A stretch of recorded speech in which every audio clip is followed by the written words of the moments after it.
नमस्कार प्यारे मित्रों, हम लोग विज्ञान शिक्षण के इस दूसरे क्रम में प्राथमिक व माध्यमिक स्तर पर विज्ञान शिक्षण के उद्देश्य के बारे में चर्चा करेंगे। देखिए, प्रत्येक प्रकार की शिक्षा के कुछ न कुछ उद्देश्य होते ही हैं। निरुद्देश्य शिक्षा हो ही नहीं सकती। इन्हीं उद्देश्यों को पूरा करने की दृष्टि से विषयों का चुनाव किया जाता है तथा इसके लिए विभिन्न प्रकार के लक्ष्य निर्धारित किए जाते हैं। कोई एक विषय कभी भी शिक्षा के मुख्योद्देश्य की प्राप्ति नहीं कर सकता, बल्कि समस्त विषय मिलकर इस उद्देश्य प्राप्ति की प्रक्रिया में अपना योगदान देते हैं। विज्ञान विषय के अध्ययन द्वारा भी शिक्षा के उद्देश्यों को प्राप्त करने में सहायता मिलती है, किंतु विज्ञान शिक्षण के भी अपने कुछ निश्चित उद्देश्य होते हैं।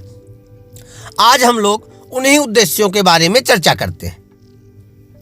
तो निम्नोक्त करके एक एक उद्देश्य हम लोग देखते चलते हैं। पहला, विद्यार्थियों में वैज्ञानिक दृष्टिकोण उत्पन्न करना, अर्थात तर्क युक्त उन्हें बनाना।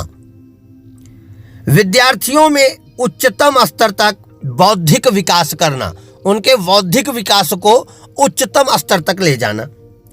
प्रकृति के प्रति प्रेम उत्पन्न करना, इस चराचर जगत की ये जो प्रकृति है इसके प्रति उनमें आस्था विश्वास के साथ साथ प्रेम उत्पन्न करना। प्राकृतिक, भौतिक तथा सामाजिक पर्यावरण में पारस्परिक समन्वय तथा उनके अध्ययन के प्रति रुचि उत्पन्न करना।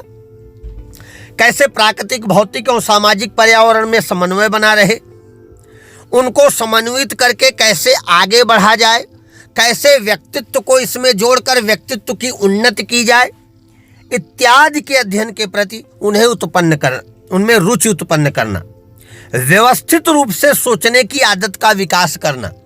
ऐसा नहीं कि पहले इस विषय के प्रति इस बिंदु के प्रति चिंतन किया, कूदकर इस बिंदु के प्रति 2 मिनट में ही 10 बिंदुओं पर चिंतन करने लगे। ऐसा नहीं, चिंतन हो तो एकदम अडिग चिंतन हो।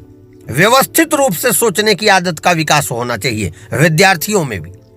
क्रमबद्ध अध्ययन की भावना का विकास करना, क्रमिक विकास करने की भावना का विकास हो, उनमें क्रमबद्धता से अध्ययन हो।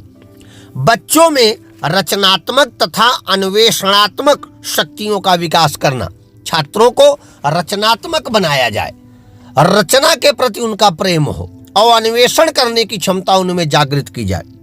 स्वस्थ जीवन हेतु उपयुक्त आदतों का विकास करना, तथ्यों से सामान्यीकरण तथा सामान्यीकरण से तथ्यों की पहचान करना, जीवन पर विज्ञान के प्रभाव का अध्ययन करना, छात्रों को समस्या समाधान के योग्य बनाना, तार्किक चिंतन की भावना विकसित करना।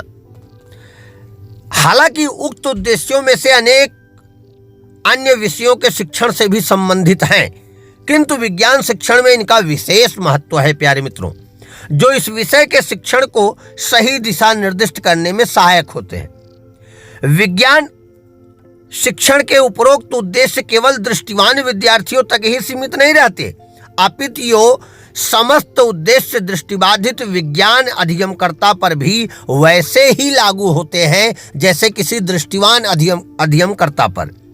इन उद्देश्यों की प्राप्ति में दृष्टिबाधित अधिगमकर्ता हेतु कुछ विशिष्टताएं हो सकती हैं, किंतु इनके कारण उद्देश्यों के स्वरूप पर कोई प्रभाव नहीं पड़ता है। यहाँ ये हो सकता है कि कोई दृष्टिवान विद्यार्थी दृष्टि पे आधारित अनुभव ले रहा है, उससे उद्देश्यों का निर्धारण कर रहा है, उसकी पूर्ति कर रहा है, और मेरा प्यारा दृष्टिबाधित छात्र या छात्राएं, बेटे वे श्रवण के माध्यम से इस शिक्षण को प्राप्त कर रहे हैं और उद्देश्यों का निर्धारण कर रहे हैं, सुनकर, समझकर, बोध से। आशा और विश्वास है आपको समझ में आया होगा, आपके अध्ययन में सहायक होगा। अगर आपको इसमें कुछ सुधारात्मक कमेंट करना है तो हमें कमेंट बॉक्स में आकर के कमेंट करें और हमें बताएं कि क्या इसमें और अधिक जोड़ सकते हैं। सादर धन्यवाद।